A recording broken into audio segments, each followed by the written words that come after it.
Hello friends and welcome to history simplified for you. आज के इस वीडियो में हम MHI 105 history of Indian economy के फोर्थ यूनिट की स्टडी करेंगे।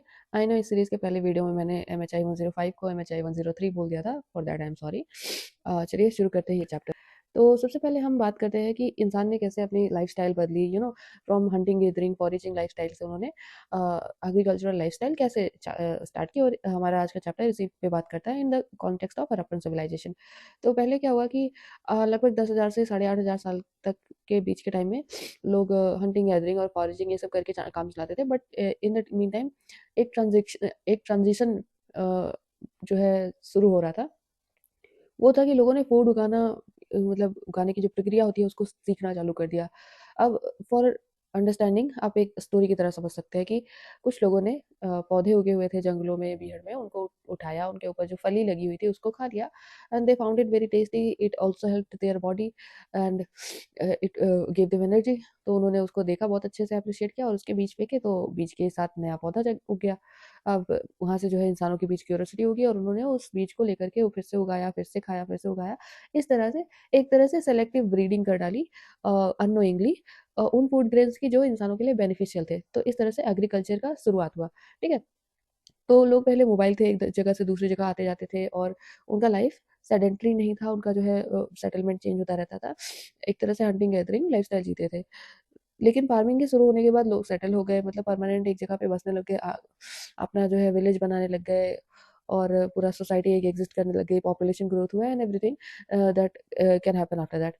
तो इस वजह से पॉपुलेशन बढ़ी, लोग अपने क्राफ्ट यानी कि कलाकृति में इंप्रूव हो गए और विलेजेस बनने लगे। तो ये सभी हमें, जो इन सब की चीज़ों के एविडेंस ना हमको ऐसे नहीं मिल जाते कि कहीं लिखा हुआ है, बल्कि जो आर्कियोलॉजिकल डिस्कवरीज होती है, उनकी स्टडी की जाती है, एनालिसिस किया जाता है, उससे पता चलता है। अब एग्रीकल्चरल साइट जो है उसमें सबसे पहली साइट मिलती है फर्टाइल क्रेसेंट के अंदर से। ये फर्टाइल क्रेसेंट का जो एरिया है वो इजिप्ट, सीरिया, इराक, पैलेस्टीन, इन सभी जगहों पे मिलता है। और यहाँ पे barley, wheat, lentil, peas, flax जैसे क्रॉप्स उगाए जाते थे। गोट और शीप जैसे एनिमल्स पाले जाते थे। तो वहाँ से अर्दन पॉट्स की प्राप्ति हुई है, जिससे पता चलता है कि ये लोग कुकिंग करने के लिए और स्टोरेज करने के लिए इन पॉट्स का यूज़ करते थे। मॉर्टर और पेस्ट का यूज़ हुआ है, जिससे कि पीसा गया होगा चीज़ों को। और गोट और शीप का डोमेस्टिकेशन का साक्ष्य मिलते हैं। तो यहाँ पे चालकोलिथिक कम्युनिटीज़, यानी कि वो communities who were aware with copper tools, वो भी एग्जिस्ट कर रही थी। तो स्टोन और कॉपर दोनों का यूज़ मिलता है। अब लोगों ने कल्टीवेशन को क्यों मतलब शुरू किया, अपनाया क्यों? तो लोगों ने जब ये शुरुआत की होगी कल्टीवेशन की, तो उस समय 9000 टू 8000 BCE में आइस एज खत्म हुआ था। दुनिया जो है ज़्यादा गर्म हो गई थी, धरती का टेम्परेचर। तो उस वजह से फसलें उगाने में भी लोगों को आसानी हो रही होगी। सॉरी, मुझे थोड़ा जुकाम हो रखा है, so that's why my voice is like that. तो जैसे ये इराक, पैलेस्टीन, टर्की के एरिया थे, ये काफ़ी जो है फ्रेंडली एनवायरनमेंट था। और क्रॉप ग्रोथ है ना, जो भी बीज रहते होंगे अच्छे से उग जाते होंगे, लोगों को बहुत ईजिली समझ में आ गया होगा हाउ टू डू कल्टीवेशन। ठीक है। तो स्कॉलर्स के हिसाब से ये एक बहुत बड़ी शिफ्ट थी, जिसमें लोगों ने अपनी दिनचर्या को डेली हंटिंग से प्लांट सीजनल फूड प्रोडक्शन में बदला। और जो है यहाँ से फिर एक तरह से नोबेडिक लाइफस्टाइल पे धीरे धीरे फुल स्टॉप लगना चालू हुआ और एग्रीकल्चरल या जो है लाइफस्टाइल वो अब earlier farming groups in India. तो इंडियन एग्रीकल्चर के ओरिजिन का एग्जैक्ट पता नहीं चलता है, लेकिन सबसे पुराना जो साइट है वो मेहरगढ़, प्रेजेंट डे बलूचिस्तान में मिलता है। ये लगभग 7000 साल पुराना साइट है। यहाँ एग्रीकल्चर वेस्टर्न एशिया से इम्पोर्ट हुआ था, यानी कि वेस्टर्न एशिया से लोग एग्रीकल्चर सीख करके माइग्रेट करके यहाँ पर बस गए। और यहाँ पे जो है क्रॉप्स और एनिमल्स जो है धीरे धीरे मतलब पुरानी साइट पे क्रॉप्स और एनिमल्स नहीं थे, पर लोगों ने धीरे धीरे सीखना चालू किया और उस चीज़ को अपनाया, तो उसके भी साक्ष्य मिलते हैं। अब रीजनल डिफरेंसेस भी है, जैसे कि अभी ये मेहरगढ़ में तो था ये सब एग्रीकल्चर वगैरह उस टाइम पे, लेकिन उस टाइम पे नॉर्दर्न गंजेटिक प्लेन में एग्रीकल्चर के साक्ष्य नहीं मिलते हैं। ठीक है। तो यहाँ पर जो है तो हम समझ सकते हैं कि जो है एग्रीकल्चर सभी जगहों पे अलग अलग टाइम पे फैला। ठीक है। अब मेहरगढ़ जो बोलान रिवर के पास था, पहले पेस्टोरल कैंप साइट था, लेकिन धीरे धीरे फार्मिंग विलेज बन गया। एक्सकवेशन से पता चलता है कि लोग पहले वाइल्ड गेम खाते थे। वाइल्ड गेम माने कि जो हंटिंग करके जो एनिमल लाते थे वो गेम होता है, उसको गेम बोलते हैं एक तरह से इंग्लिश लैंग्वेज में। तो ये जो है वहाँ पे ये सभी बार्ली वीट वगैरह यूज होता था। और उसके अलावा वाइल्ड गेम यानी कि वाइल्ड हंटिंग से लोग अपना सब्सिस्टेंस करते थे। ओके। अब वहाँ पे ये भी होता है कि कॉटन वगैरह भी उगाया जाता था, ट्रेड भी चलती थी लेकिन सेंट्रल एशिया और अरेबियन सी से ट्रेड किया जाता था। लैपिस लाजुलाई, टर्कोइस और सेल्स जो है इम्पोर्ट किए जाते थे। आगे चलकर मेहरगढ़ में मड ब्रिक हाउसेस, ग्रेनरीज जो कि 5000 बीसी के टाइम की एग्जिस्ट करती है, पॉटरी और फीमेल फिगरिन वगैरह भी मिलते हैं, जिससे पता चलता है कि वहाँ पे क्राफ्ट या फन एक्टिविटीज़ के लिए भी लोग जो है इंटरेस्टेड थे और क्रिएशन करते थे, उसके लिए प्रोडक्शन करते थे। तो it was quite a settled and happy society, right? ठीक है। एक्सपेंशन ऑफ एग्रीकल्चरल कम्युनिटीज़, तो फिफ्थ मिलेनियम बीसी तक आते आते फार्मर्स जो है फार्मिंग चालू हो गई थी। कई सारे विलेज कम्युनिटीज़ बन गए थे, जैसे कि किले गुल मोहम्मद, कलत और मुंडीगक। ये जो सब साइट्स हैं ये बलूचिस्तान में और अफगानिस्तान में पाई जाती हैं। इसके अलावा तक्षशिला में सरायखोला और बन्नू में शेरी खान ताराकी, ये जो 2 साइट्स हैं ये एग्रीकल्चरल सेटलमेंट्स को दिखाती हैं, ठीक है? तो एग्रीकल्चरल सेटलमेंट के जो है एविडेंस यहाँ मिलते हैं। अब कोस्टल सेटलमेंट्स जैसे कि बालाकोट जो सेटलमेंट पाया जाता है कराची के पास में, वहाँ पे क्या था कि वहाँ से सी शेल्स वो सप्लाई कर रहा होगा इनलैंड विलेजेस को, और इंटर रीजनल ट्रेड भी वहाँ से एग्जिस्ट कर रहा था। पॉटर व्हील की वजह से मास पॉटरी प्रोडक्शन जो है चालू हुआ, जिससे पेंटेड जो है ये पॉटरीज पे पेंटेड डिजाइन बनाए गए और उनके जो है एविडेंसेस भी मिलते हैं। पीजीडब्ल्यू, आरजीडब्ल्यू, ये सभी जो मिलते हैं वो सब पॉटर व्हील के इन्वेंशन के बाद ही हुआ है, राइट? तो agriculture spread to in this plains. तो 4000 बीसी में एग्रीकल्चर जो है in this river valley area में पहुंची, और उससे पता चलता है कि हमें जो है फिर वहाँ से जो है सेटलमेंट्स बननी चालू हुई हाखरा गग्गर साइट्स वगैरह के पास में। फिर उसके बाद पूरी full blown Indus civilization existence में आई, ठीक है? Flood plain colonization improved food yield. क्या हुआ कि जब ये सारी इंसानों की पॉपुलेशन फ्लड प्लेन्स तक आई, जैसे कि गंगा, ब्रह्मपुत्र, ये सभी नदियों के फ्लड प्लेन्स पे जब ये लोगों ने बसना चालू किया, तो वहाँ पे बहुत सारा फूड प्रोडक्शन करना चालू किया, मेनली कैटल पालना और जो है धान की खेती करना, ठीक है? तो यहाँ पे एक टर्निंग पॉइंट देखा जा सकता है कि लोकल अपलैंड फार्मिंग से लेकर के रिवर के आसपास जो है एग्रीकल्चर सेटलमेंट्स बनाना, ये सभी चीज़ें ग्रो कर ली गई एग्रीकल्चर के एडवांट के साथ, और फिर उसके बाद विलेजेस बने, सिटीज़ बने। और इस प्रोसेस को एक चीज़ बोलते हैं नियोलिथिक रिवॉल्यूशन। तो जहाँ पे हंटिंग गैदरिंग का एंड हुआ और लोगों ने फार्मिंग करनी चालू की, कैटल्स को ट्रेन करना चालू किया और पालना चालू किया, उस टाइम को नियोलिथिक एवोल्यूशन बोलते हैं। अगर कभी भी क्वेश्चन में आता है तो आप नियोलिथिक एवोल्यूशन का डेफिनेशन दे करके उसके एग्जांपल के तौर पे कुछ ये साइट्स और इनमें मिलने वाले एविडेंसेस, क्रॉप्स, क्या क्या इनकी जियोग्राफी थी, ये सभी चीज़ें आप लिख सकते हैं।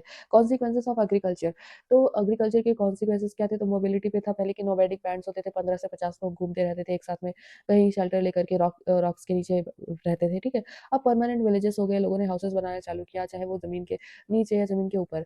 कोऑपरेशन, तो यहाँ पे जो है शॉर्ट टर्म के लिए लोग कोऑपरेशन करते थे, जैसे जब हंटिंग करते थे, कुछ लोग लुकआउट पे रहेंगे, कुछ लोग जानवरों को घेरेंगे, कुछ मारेंगे, कुछ छीलेंगे, काटेंगे, right? Something like that. But long term cooperation तब बनी जब जो है लोगों ने एग्रीकल्चर करना चालू किया। वहाँ पे सिंचाई के लिए कोऑपरेशन चाहिए था, अनाज को बोने के लिए, कल्टीवेट करने के लिए, स्टोरेज करने के लिए, क्लीन करने के लिए।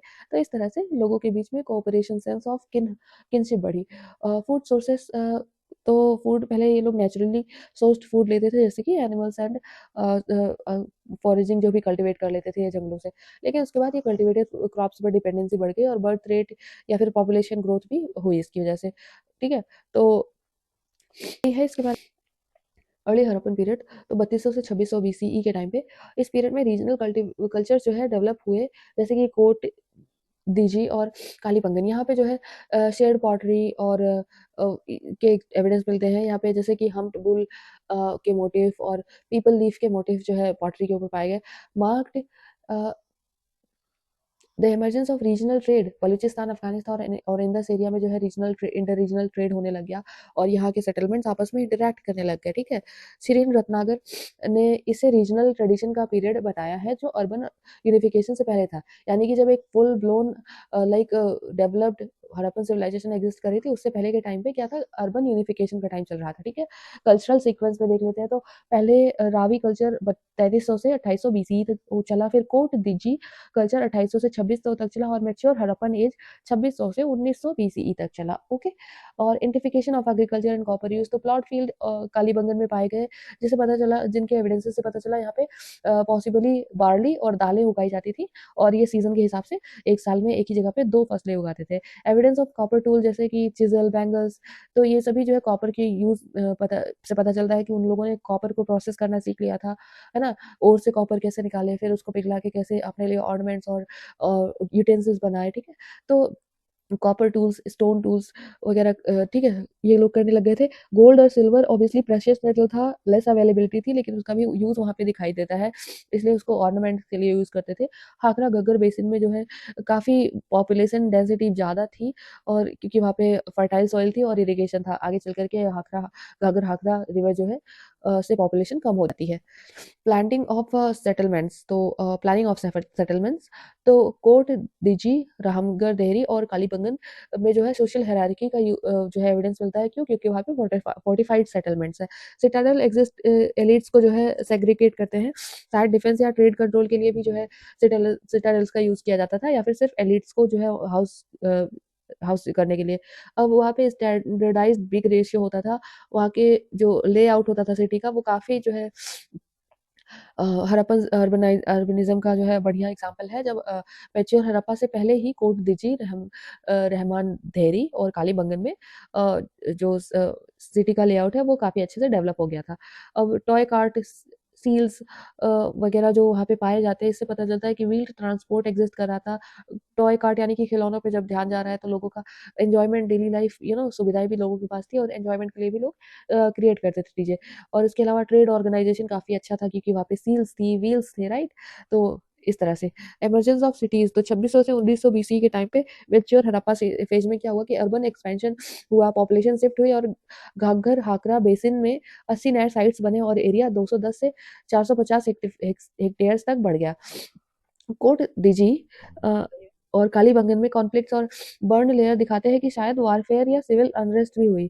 बताओ, वहाँ पे जो है धरती पे बर्न लेयर यानी कि जली हुई मिट्टी पे, मतलब like some kind of evidence की प्राप्ति हुई है, जिससे ये पता चलता है कि वहाँ पे सिविल अनरेस्ट या फिर सम काइंड ऑफ वॉरफेयर हुआ ज़रूर है at one point in history. Mohenjodaro जैसे अर्बन सेंटर्स 150 हेक्टेयर में फैले हुए हैं, और बहुत बड़ा जो ये सेटलमेंट्स बहुत बड़ा था, और ये नॉन एग्रीकल्चरल फंक्शन के लिए भी बनाया गया था, क्योंकि यहाँ पे मेनली ऐसा स्पेकुलेट किया जाता है कि वहाँ पे जो है ज़्यादातर ट्रेड रिलेटेड या अर्बन प्रोडक्शन का काम किया जाता था। एग्रीकल्चर से उतना नहीं मतलब लेना-देना था। Although they survived on grains, but they did not create them, because they were busy creating other tradable goods और समथिंग। हड़प्पन सिविलाइजेशन के जनरल फीचर्स के बारे में बात करें, तो वैसे हर पेपर में जो पेपर्स हैं एमए के, उसमें हर पेपर में एक ना एक चैप्टर आ ही जा रहा है हड़प्पन सिविलाइजेशन का। और इस तरह से जब वीडियोस देखते जाओगे आप ना, तो आपका रिवीजन होता जाएगा, और हर वीडियो में कुछ ना कुछ लाइक ओवरलेइंग या फिर कुछ ना कुछ नए फैक्ट्स मिलते जाएंगे, तो आपका एक तरह से रिवीजन भी होगा, मन भी लगा रहेगा, और सेपरेटली पढ़ने की जरूरत नहीं पड़ेगी। तो 10-15 मिनट का वीडियो इतनी बड़ी चीज़ नहीं है, देखते रहा करो, ठीक है? तो यहाँ पे जनरल फीचर्स में हम कई चीज़ों के बारे में बात करेंगे, तो चलिए शुरू करते हैं। जो शेयर्ड फीचर्स है, यानी कि जो कॉमन फीचर्स है, वो है रेड पॉटरी मिलती है हर जगह, लगभग हर जगह। ब्रिक रेशियो होता है 4:2:1 का। स्टैंडर्ड वेट्स होते हैं, स्टैंडर्डाइज्ड सील्स होती हैं। जो सील और स्क्रिप्ट है वो मतलब सिमिलर ही होती है। सिमिलर क्या, एक ही स्क्रिप्ट यूज होती है वहाँ पे, जो कि अभी तक अनडिसाइफर्ड है, और वो सभी साइट्स पे मिलती है, सभी सील्स पे मिलती है। मेटलर्जी, वहाँ के जो लोग हैं वो ब्रॉन्ज टूल्स बनाते थे, कॉपर और गोल्ड और सिल्वर से जो है फेमिलियर थे।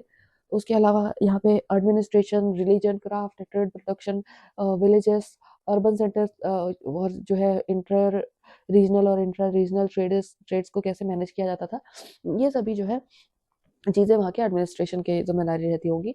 तो हड़प्पन जो सेटलमेंट्स है, वहाँ पे मतलब कई तरह के साइट्स पाए गए हैं, जैसे कि मेजर सिटीज़ हो गए हड़प्पा, मोहनजोदारो, धोलावीरा। इसके अलावा बहुत सारे विलेजेस इन मेजर सिटीज़ के कंट्रोल में रहे होंगे, और बहुत सारी छोटी-छोटी विलेजेस साइट्स और छोटे-छोटे साइट्स मिले हैं। अभी मैं इसको दिखा देती हूँ। तो वन साइट मिली है जो कि 150 हेक्टेयर्स की थी, हड़प्पा का ऐसा साइज़ था। ठीक है, 8 साइट्स ऐसी हैं जिसका 10 से 50 हेक्टेयर का बीच का जो है मतलब कवरेज है।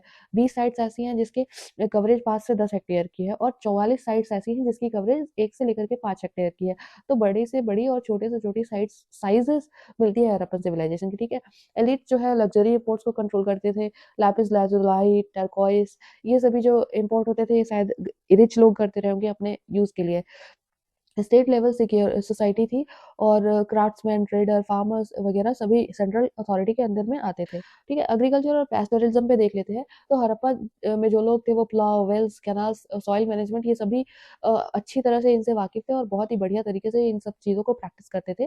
क्रॉप्स में यहाँ पे विंटर में ये लोग व्हीट, बार्ली, ग्राम, लेंटिल उगाते थे और समर में मिलेट, कॉटन, सिसमे यानी कि सफ़ेद तिल।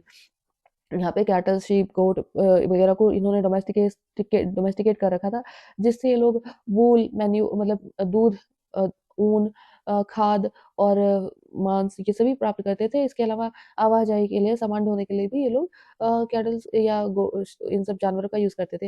हालाँकि ये लोग घोड़े से वाकिफ़ नहीं थे। पैस्टोरलिज्म सेटलमेंट जो थी ना, उसमें फार्मिंग की वजह से काफ़ी जो है सुधार आया था और वो लोग जो है काफ़ी एडवांस्ड हो गए थे। टाउन प्लानिंग और आर्किटेक्चर में देख लेते हैं तो हाइली प्लान्ड ग्रिड लेआउट था हड़प्पन सिटीज़ का। स्ट्रीट, ड्रेन, हाउसिंग ब्लॉक्स सभी सिमेट्रिकली अरेंज्ड थे। पब्लिक बिल्डिंग्स में great bath, private wells, 2 storey houses आते हैं और जो है यहाँ पे सिविक प्लानिंग बहुत अच्छी थी। सोशल स्ट्रैटिफिकेशन देखा जा सकता है, लार्ज मैंशन्स थे, कॉम्पैक्ट लेबरर्स क्वार्टर थे, सिटाडेल था, ऊँचा-नीचा सेटलमेंट था, ठीक है? सेंट्रल अथॉरिटी जो है वो सारे कंस्ट्रक्शन को मैनेज करती थी। अर्ली अर्बन गवर्नेंस वहाँ पे एग्ज़िस्ट कर रहा था। किसी न प्रकार की जो है वहाँ पे अथॉरिटी एग्ज़िस्ट कर रही होगी ना, जब सभी लोग जो है उसके रूल को फ़ॉलो करके एक सेंट्रलाइज़्ड तरीके से ग्रिड लेआउट के साथ घर बना रहे हैं, तो दैट शोज़ कि people were listening to someone. Craft specialization में यहाँ पे क्राफ्ट्समैन जो है फार्मिंग से आज़ाद थे, उनको फार्मिंग नहीं करना पड़ता था, they only produced for selling, for trade. वहाँ पे शेल वर्क नागेश्वर और बालाकोट में शेल वर्क के साक्ष्य मिलते हैं, फिर बीड मेकिंग के साक्ष्य मिलते हैं, मोहनजोदारो और चन्हुदारो में मेटल वर्क और पॉटरी पेंटिंग की जाती थी हड़प्पन साइट्स के अंदर। वहाँ पे लॉस्ट वैक्स कास्टिंग का यूज़ करके जो है स्टैच्यूज़ बनाए जाते थे, सिंबल्स बनाए जाते थे, स्टोन ड्रिलिंग का यूज़ किया जाता था। ब्रॉन्ज सॉज़ यानी कि जो ब्रॉन्ज से कटाई की जाती थी, अ काफ़ी सोफिस्टिकेटेड और एडवांस टेक्नोलॉजी यूज़ करते थे क्राफ्ट प्रोडक्शन के लिए, ठीक है? तो ये लॉस्ट वैक्स, स्टोन डीलिंग और ब्रॉन्ज सॉज़ ये सभी उनके बोल सकते हैं एक तरह से हथियार थे, वो यूज़ करते थे टूल्स, राइट? एलीट लग्ज़री के जो एविडेंस है उसमें गोल्ड, कार्नेलियन आते हैं। इसके अलावा मास यूज़ के लिए जो चीज़ें प्रोड्यूस होती रही होंगी उसमें जो बीड्स वगैरह ये नॉर्मल लोग भी पहनते रहे होंगे। क्रॉस साइट स्टैंडर्डाइज़ेशन सजेस्ट करता है कि वहाँ पे इंटीग्रेटेड ट्रेड नेटवर्क्स काफ़ी थे और जो है अच्छे डेवलप्ड थे और एक तरह से एलीट सुपरविज़न था of the rulers. Long distance trade भी होता था। अब यहाँ पे ऑर्गेनाइज़्ड ट्रेड रूट एक्सिस्ट करते हैं गुजरात कोस्ट पे, इंडस वैली अफ़गानिस्तान के सार्थुगोई से जो है ये सभी कनेक्टेड थे।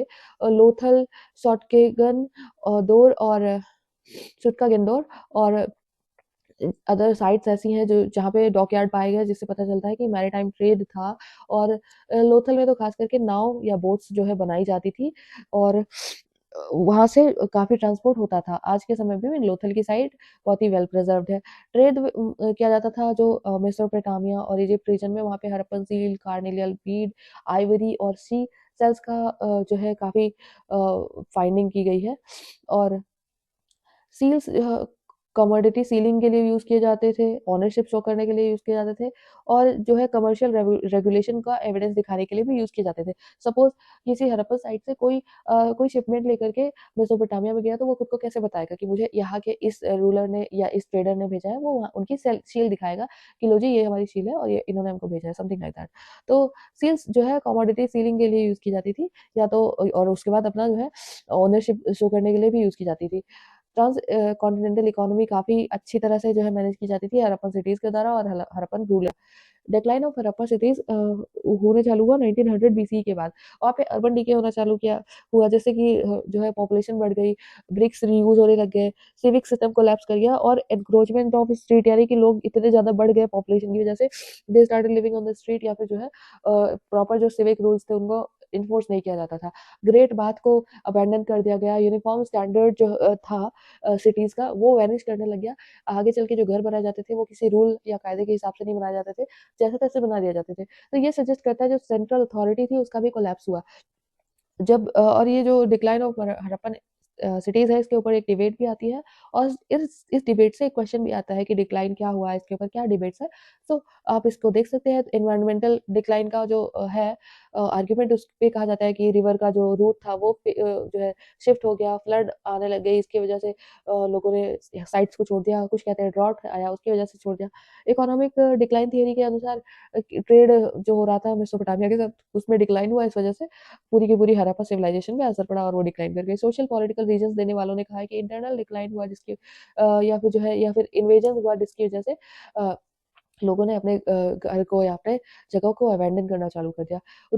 उसके बाद जो है रूरलाइज़ेशन का शुरुआत हुआ और उसके बाद 600 बीसीई तक कोई सिटीज़ का एक्जिस्टेंस नहीं हुआ। उसके बाद जब महाजनपदाज़ आए गैंजेटिक रीजन में, तब जाकर के सिटीज़ देखी जाती है इंडिया में, ठीक है? तो स्कॉलरली इंटरप्रिटेशन एंड साइटेशंस, तो जो ये व्यू है अ हड़प्पन सिविलाइजेशन के ऊपर, उसमें रेमंड और ब्रिजेट अलिचन क्या कहना है कि एग्रीकल्चर और अर्बनाइजेशन जो था, ये कोरिलेशन एग्रीकल्चर और अर्बनिज़्म काफ़ी कोरिलेटेड था इंडिया पाकिस्तान के रीजन में।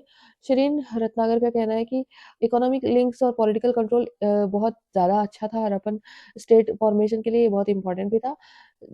ग्रेगरी पॉशल क्या कहना है कि रीजनल डाइवर्सिटी एग्जिस्ट कर रही थी, एनवायरनमेंटल अडैप्टेशन काफ़ी अच्छा था लोगों का और इंडस अर्बनिज़्म जो है उसके स्टेजेस को समझने में ये हम देख सकते हैं कि जो उन्होंने किस तरह से एडवांसमेंट की इन एवरी फील्ड, एग्रीकल्चर और जो है एक आर्किटेक्चर वगैरह में। जे कैनोयर ने सिटी क्राफ्ट को स्टडी किया, ट्रेड और अर्बन प्लानिंग पे स्टडी किया और उसको समझाने की कोशिश करी। आर्किटेक्चर को उन्होंने समझा और ये सभी के लिए उन्होंने आर्कियोलॉजिकल एविडेंसेस का यूज़ किया और एक तरह से हड़प्पन जो क्रोनोलॉजी थी या जो Harappan stages of Harappan cities थी, उसको समझने की कोशिश की। इब्न हबीब ने अग्रेरियन एक्सपेंशन की वजह से सोशल ऑर्गेनाइजेशन और पॉपुलेशन ग्रोथ हुई, इस थियरी पे ज़्यादा। So yeah this was it for today's videos. Harappan civilization का जो टॉपिक है कई बार पढ़ चुके हैं और बहुत बार आता रहता है और मेरी तबीयत भी ठीक नहीं है, तो इस वजह से मेरी आवाज़ बहुत डिस्टर्ब है इस वीडियो में। अगर आपने वीडियो अभी तक देखा है तो I hope I explain something useful to you and it helps you in your exam. अभी चलते हैं, फिर इसके बाद बाय करते हैं। नेक्स्ट वीडियो में I will be better in better health. Thank you for watching.